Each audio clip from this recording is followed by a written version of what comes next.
Lo dijo en la primera hora. 7:34 en la mañana, gracias a nuestra audiencia. Yacu Pérez Guartambel está con nosotros, nos atiende telemáticamente. ¿Cómo le va, doctor Yacu Pérez? Bienvenido. Un gusto saludar a usted y a la audiencia que nos escucha. Gracias a usted por la gentileza de atendernos a esta hora de la mañana. Usted presentó, si la memoria no me es infiel, el martes, o sea, un día después de que se publicó en el registro oficial la Ley para el Desarrollo Económico y Sostenibilidad Fiscal, usted presentó una demanda de inconstitucionalidad.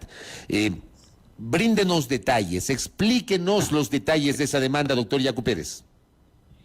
Muy amable. Yo no pensaba presentar ninguna demanda, pero el rato que revisé el proyecto de ley de desarrollo económico vi que era un proyecto del despojo económico para los ecuatorianos.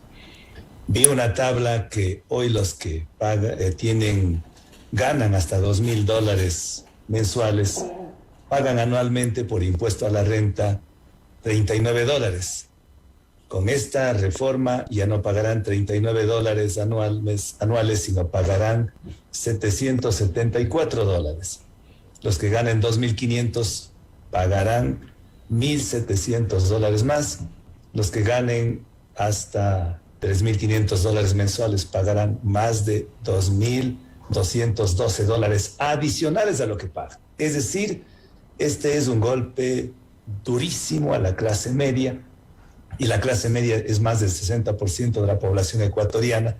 Y cuando está tratando de reactivar la clase media, justo el gobierno que decía que no iba a aplicar más impuestos termina dando un impuesto. Es decir, la crisis que vivimos no tienen por qué pagar los ecuatorianos, deben pagar quienes la generaron y quienes la robaron, por un lado. Por otro lado, ahora se va a recaudar $1.900 millones. La mayor parte va a ir a la deuda externa. Los que van a estar felices saltando en Chuyapié son los tenedores de los papeles de los bonos de la deuda externa. Pero como que esto fuera poco, y en esto sí quiero pedirles que los ecuatorianos que nos sintonizan puedan revisar, tal vez no todo el contenido de la ley, es un poquito largo, aunque sería lindo que se haga un esfuerzo, porque ahí van a encontrar muchas perlas, pero entre otras, el artículo 25 de este proyecto de ley, en el tercer inciso, ¿qué dice? Dice que quienes se acojan a este proyecto de ley, ahora ya ley decreto, ya no se realizará ninguna investigación penal por enriquecimiento privado no justificado, o sea, ilícito. No será investigaciones a los que hicieron defraudación tributaria ni defraudación aduanera. Y remata en el artículo 27 y siguientes de esta ley que para acogerse a ello basta con hacer una declaración juramentada en donde estará la procedencia de los ingresos, de los activos, bienes que están fuera del país, que están en paraísos fiscales, y que esa declaración juramentada tendrá el carácter de reservado y será confidencial. Nadie podrá saberlo. Es decir, con esto lo que estamos haciendo es, no importa que esos dineros provengan del narcotráfico, del lavado de activos, de lavado de dólares, de enriquecimiento ilícito, de delincuencia organizada, de defraudación tributaria, de defraudación aduanera, no importa. Con tal de que haga esa declaración es suficiente. Es decir, estamos legalizando lo ilegal, estamos legalizando el robo, y eso nos indigna a los ecuatorianos. Yacu, buenos días. Le saluda Belkis Sánchez. Más allá de este análisis respecto de lo que sería el impacto como tal de esta ley ahora en vigencia, puntualmente, ¿cuáles fueron los argumentos expresados en esta acción de inconstitucionalidad?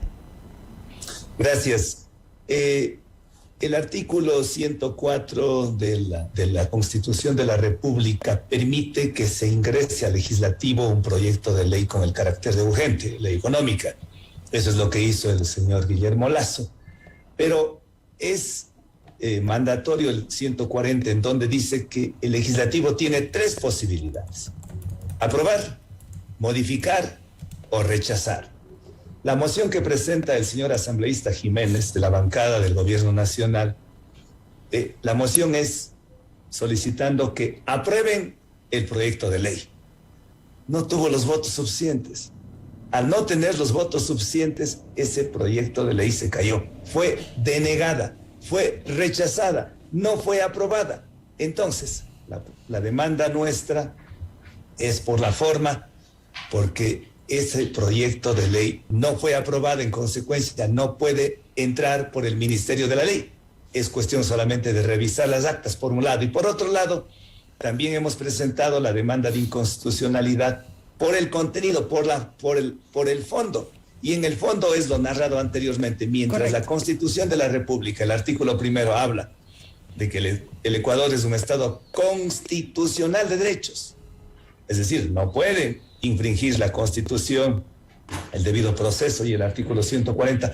Pero además, en muchas de las disposiciones de la Constitución se habla de la lucha, de la denuncia contra la corrupción. Y es más, se sanciona y se tipifica en el COI, pero basado en la Constitución de la República, el enriquecimiento ilícito, la defraudación tributaria, la defraudación aduanera.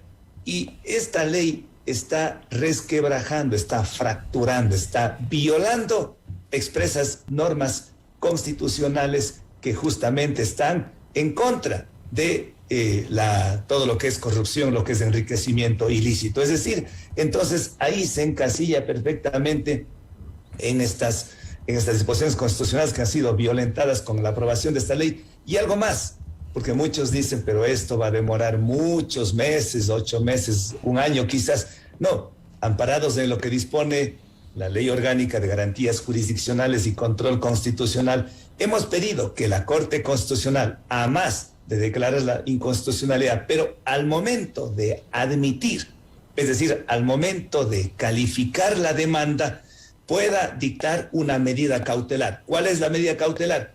Que se disponga de manera inmediata la suspensión de la vigencia de esta ley de desarrollo económico. Yacu, si me permite, analicemos el tema en cuanto a la forma, como usted ha señalado.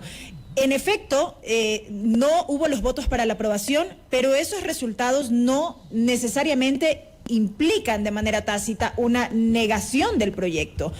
Tanto así que al final de la jornada hubo una moción para negar el informe y para archivar la propuesta, que tampoco tuvo los votos. Entonces, ahí surge toda una discusión respecto de esa lectura.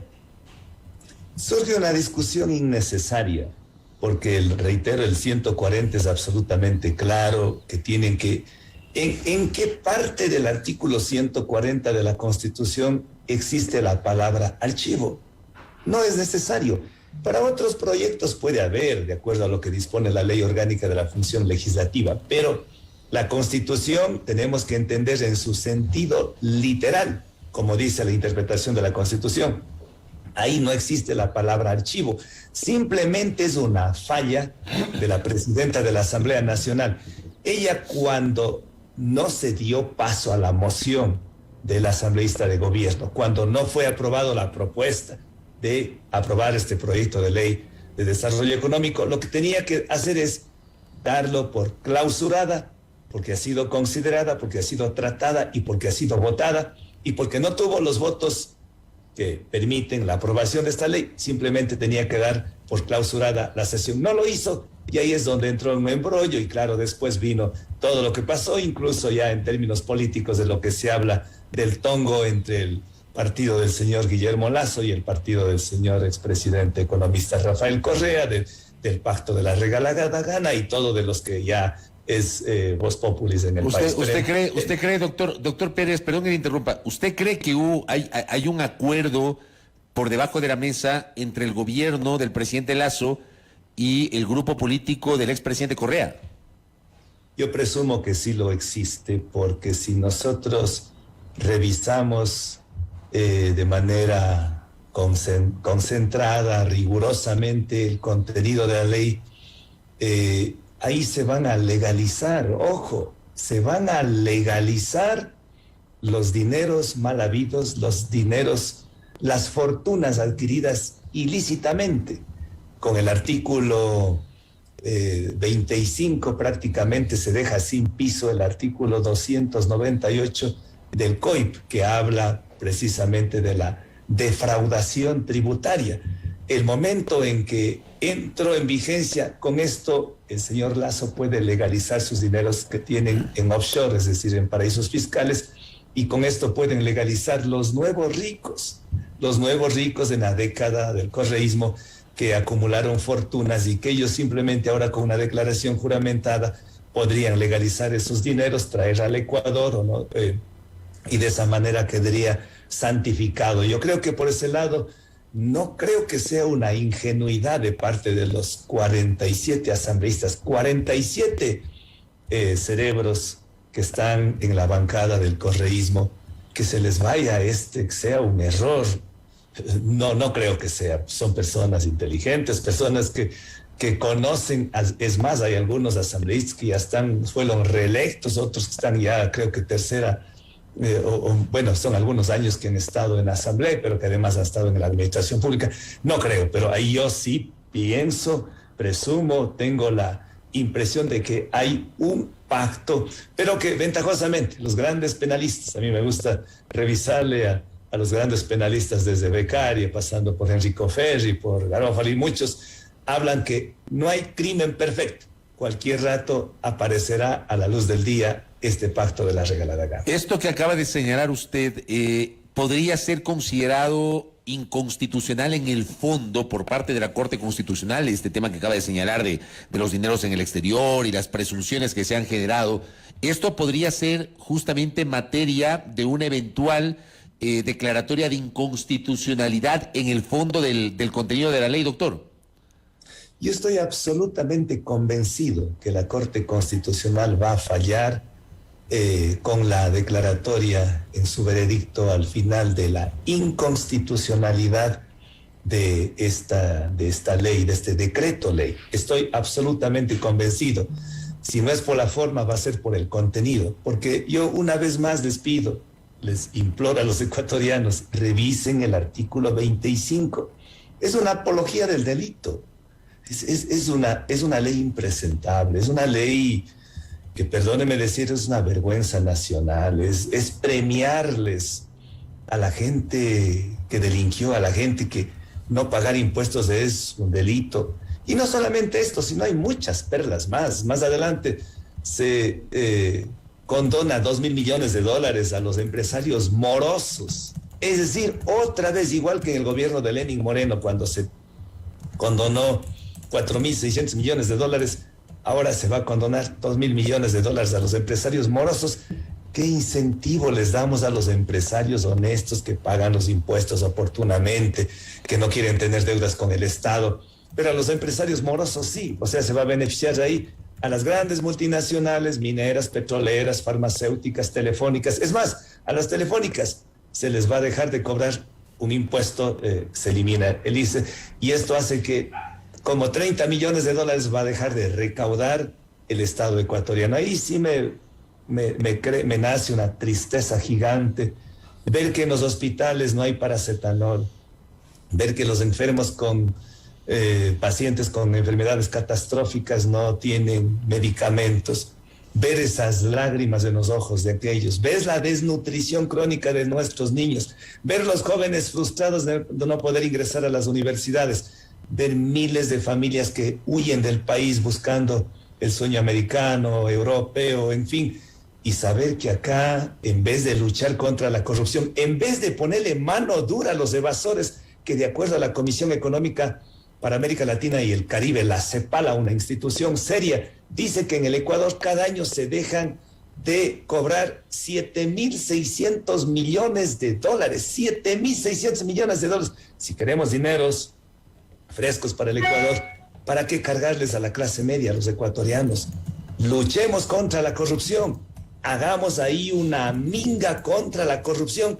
Ahí está la plata y con eso se puede generar y reactivar la economía que tanta falta nos hace los ecuatorianos.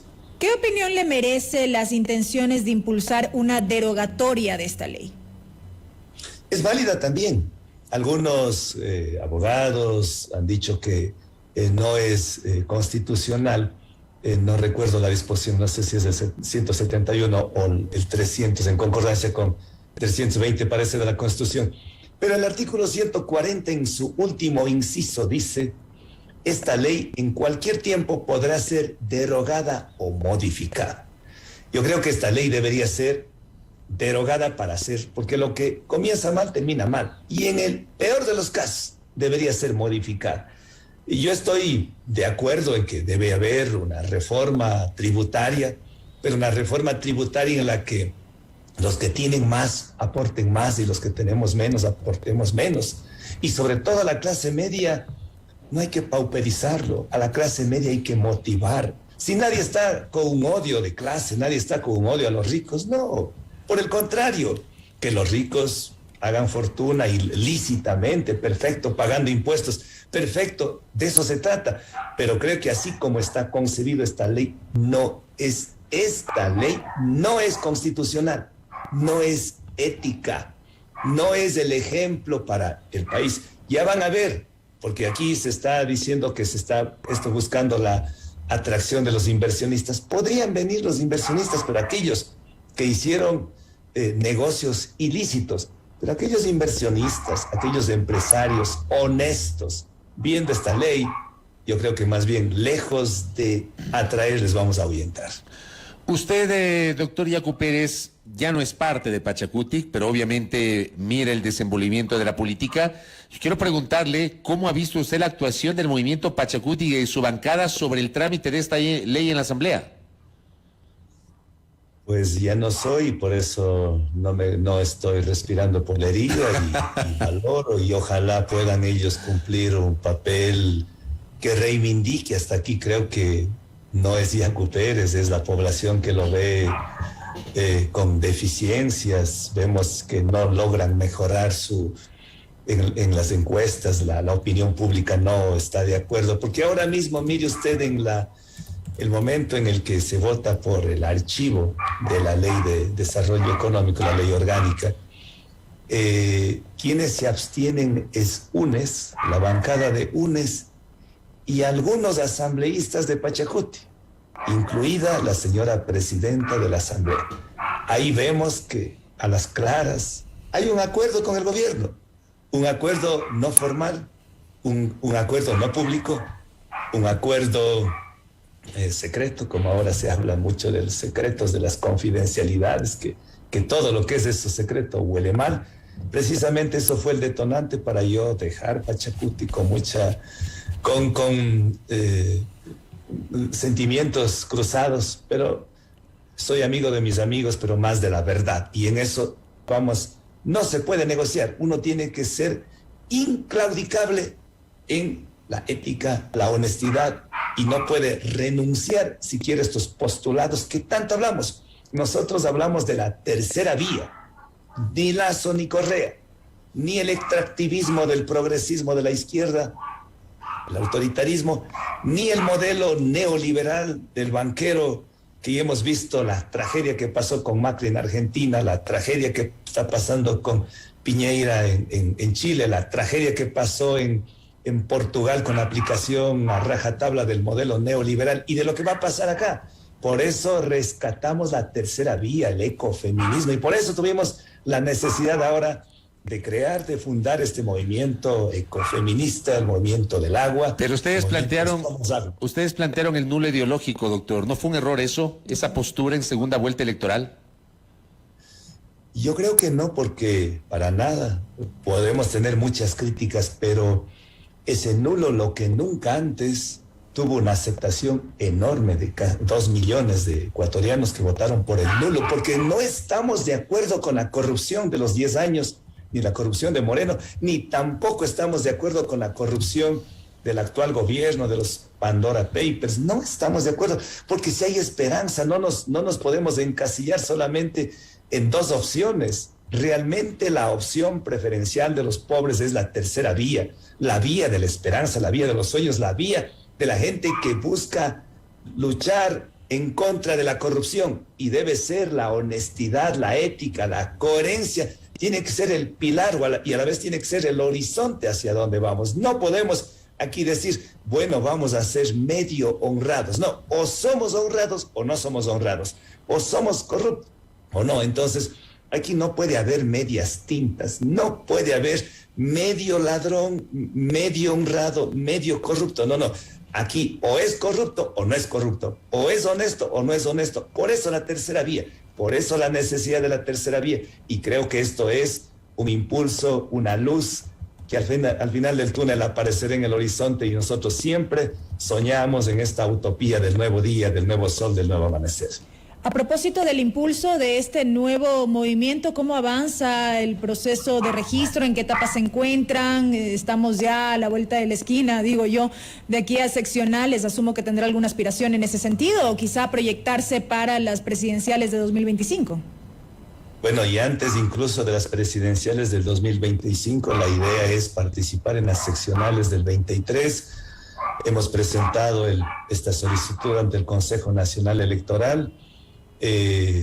Al movimiento de la Revolución Ciudadana se le respondió en 15 días, a los socialcristianos en un mes, a nosotros en 3 meses y medio y con observaciones. De todas maneras, hemos cumplido las observaciones. Antes de ayer o el día miércoles presentamos nuevamente ante el Consejo Nacional Electoral observaciones que son realmente muy pequeñitas de forma, pero de todas maneras ahí está. Y ahora el Consejo Nacional Electoral tendrá que resolver para que nos den las claves para empezar en la minga de recolección de las firmas en todo el país. Ventajosamente, tenemos una gran identidad, una gran conexión con todas las 24 provincias, incluido Estados Unidos, Madrid, Valencia, Barcelona, en España, Inglaterra, Italia, que nos han llamado y están formando ya sus bases allá, y tenemos mucho entusiasmo, mucho optimismo, un optimismo real, no iluso, de que creen en que podemos ser el movimiento Somos Agua, una opción, la verdadera opción que pueda cambiar para siempre la historia del país, que no podemos seguir teniendo esa imagen de corrupción, de las crisis carcelarias, de todo lo que está pasando. Imagínese usted, perdóneme una cuñita, la CIDH se reúne el día de ayer con el gobierno, está bien, pero también reúnase con las víctimas. Un defensor del agua, Víctor Guayas, que al parecer, porque se presume que fue masacrado, asesinado, calcinado, van 23 días y no se le entrega el cadáver. Todavía los familiares. Él deja a su cónyuge y 11 hijos, de los cuales 5 hijos menores de edad. Víctor Guayas no fue delincuente, no fue un criminal, fue un defensor del agua. No estuvo con sentencia en firme, no tenía sentencia ejecutorial, pero no se les escucha las lágrimas de esas personas. La CIDH, a quienes se les escucha, van a escuchar al señor Glass 5 horas. Por lo menos den 5 minutos a los familiares de Víctor Guayas. Den 10 minutos al resto de familiares, a los 320 familiares de quienes fueron masacrados en ese crimen de lesa humanidad. Está fallando el sistema. Vivimos en un sistema desbocado, pero no hay que perder la fe, no hay que perder la esperanza. Hay que continuar remando, porque estamos convencidos que mientras más oscura está la noche, más pronto está el amanecer. Doctor Yacu Pérez, usted había presentado una denuncia ante la Fiscalía General del Estado para que se investigue el tema de Pandora Papers. Pocos días después de la presentación de esa denuncia, usted en una entrevista con el canal RTU había anunciado que ya le notificaron con el inicio de la indagación previa. ¿Conoce cuánto ha avanzado esa indagación, doctor? En efecto, la investigación siempre en la Fiscalía es lento. Vivimos en un sistema súper denso y burocrático. Imagínense que las investigaciones de los Panama Papers, de los INA Papers aún están pendientes. Este proceso va a demorar, pero de todas maneras yo ya pude reconocer mi firma, pude rendir mi versión en la Fiscalía en Quito. Y también pedí que se evacúen algunas diligencias que ya están practicándose. ¿Cuáles son esas diligencias que solicité? Primero, que se oficie a la Unidad de Asistencia Penal Internacional o a través de la Unidad de Asistencia Penal Internacional se oficie al Consorcio Internacional de Periodistas de Investigación para que haga llegar la documentación que ellos les sirvió de soporte para determinar que el señor Guillermo Lasso es una de las personas que tiene dineros en paraísos fiscales. Además, pedimos que se pida la colaboración de Naciones Unidas en lucha contra la corrupción. También hemos pedido que se practiquen algunas diligencias nacionales, acá solicitando tanto al Servicio de Rentas Internas, a la Superintendencia de Bancos, a la Superintendencia de Compañías, a la Contraloría General del Estado, que presenten las declaraciones juramentadas del primer mandatario. Y también solicitamos que se incorpore documentos que logramos obtener del registro público de Panamá, en la que el señor Guillermo Lasso, él adquiere en el 2010, funda Banisi Holding en Panamá. Esta es la dueña del Banco de Panamá, y que él, si bien inician con $100,000, pero hasta el 2021 ya los capitales de ese banco bordean los $80 millones. Es decir, hay un incremento, pero astronómico. No sé quién de los ecuatorianos podamos tener esa suerte de trabajar tanto, y ni trabajando tanto podemos acumular tanta fortuna. Pero lo que aquí es lo que quiero destacar y detenerme un ratito. El señor Guillermo Lasso, después lo que hace la inscripción de la candidatura para la presidencia de la República, después de la inscripción, él no se deshace de sus acciones. Eso es importante tener presente. Él dice que yo ya me deshice. Él no se deshace. Él lo que hace es renunciar al cargo de presidente de representante legal de Banisi Holdings S.A. Pero él sigue siendo socio, él sigue siendo accionista. Entonces, no es que ya se ha desprendido. Entonces, ahí estamos ante una ilegalidad absoluta y total. Y en el supuesto caso de que él se hubiese donado, por ejemplo, a sus hijos, a su esposa, sus acciones, estamos ante un testaferrismo que está tipificada y sancionada en el Código Penal.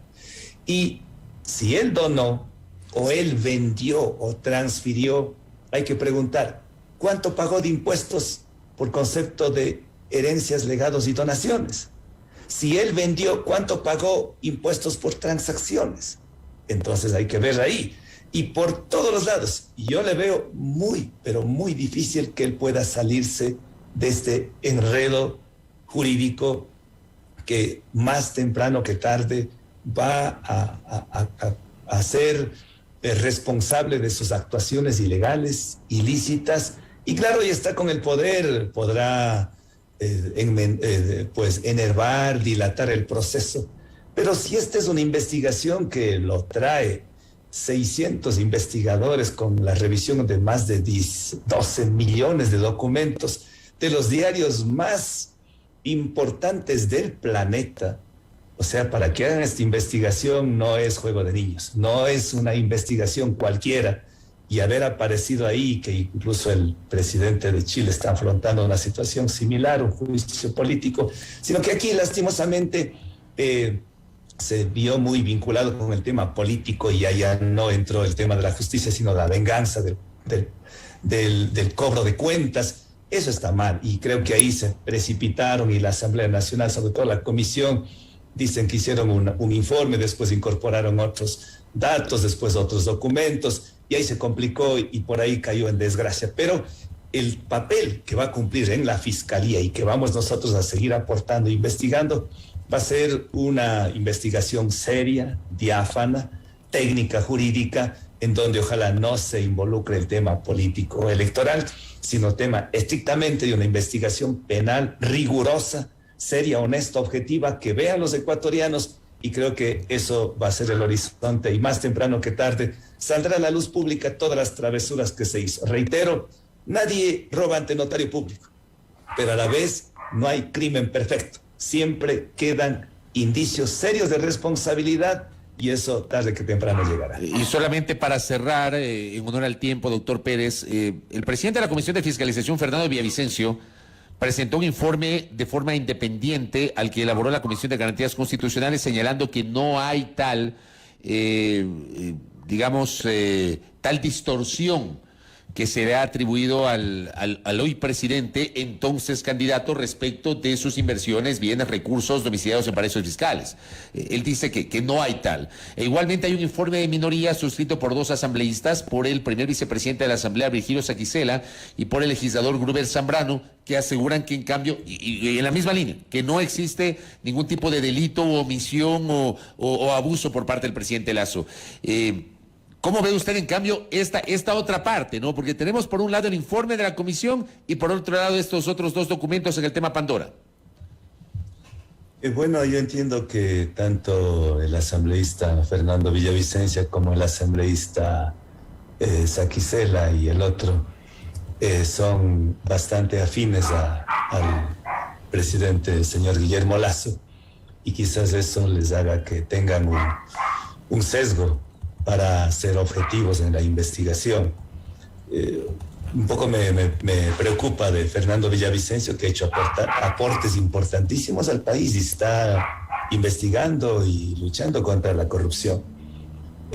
Ojalá pueda tener una amplitud y poder ser objetivo.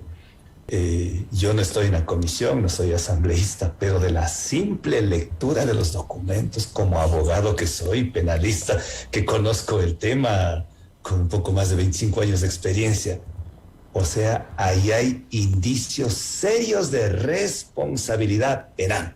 Eso no cabe duda alguna.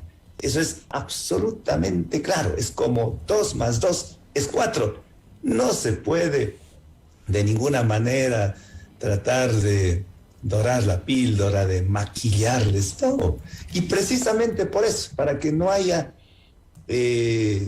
unas lecturas dependiendo con el lente que se lo ve, el lente de los correístas que ven de una manera y el lente de los lacistas del gobierno que lo ven de otra manera. Hay una entidad llamada a hacer la investigación. ¿Y quién preside la investigación? ¿Quién es dueña, la administradora, la titular de la investigación? Es la Fiscalía General de la Nación. La Fiscalía General del Estado será quien determine más los aportes que podamos hacer desde la acusación, que nosotros lo haremos a su tiempo. Y esto, reitero, no es que estamos respirando por la herida. La lucha contra la corrupción tiene que ser a todo nivel y sea con quien sea, caiga quien caiga. Aprendí de un gran filósofo que decía, si tú quieres luchar contra la corrupción, prepárate a mandar a la cárcel a tus familiares y a los amigos más cercanos de ti. Entonces hay que olvidarse, si verdaderamente queremos luchar contra la corrupción, hay que olvidarse de las personas. Aquí no se trata de atacar a las personas, se trata de atacar los actos inmorales, ilícitos de las personas. Y por eso, o sea, mientras haya corrupción, habrá pobreza, habrá indigencia, habrá malestar. Por eso es que la única manera de combatir a la corrupción es que ningún crimen quede en la impunidad. Y reiteramos, si estamos en la pobreza, si estamos en esta crisis sin precedentes en el Estado ecuatoriano, es por una galopante corrupción que se dio, 70.000 millones de dólares en el tiempo del correísmo, y ahora no ha parado. Acuérdense, en estos momentos ya estarán cometiéndose travesuras y seguirán cometiéndose travesuras mientras no hagamos una lucha, pero sin cuartel, contra la corrupción. La única manera de parar a la corrupción es que ningún crimen, ningún delito quede en la impunidad. Y eso es un deber, una responsabilidad de todos los ecuatorianos. Correcto. Doctor Yacu Pérez, gracias por el tiempo. Que tenga un buen día. A ustedes, un abrazo, un lindo día. Muy amable. Yacu Pérez Guartambel, ex candidato a la presidencia de la República, hablando aquí a primera hora sobre la presentación de la demanda de inconstitucionalidad por la forma y por el fondo respecto de la reforma tributaria que entró en vigencia el pasado lunes. Por otra parte, también ha comentado el tema de los Pandora Papers y ha reconocido que la investigación por parte de la Fiscalía avanza lentamente, aunque también nos ha informado que ya reconoció su firma. Veamos qué pasa con este tema. Primera Plana. Todas las noticias, todas las voces.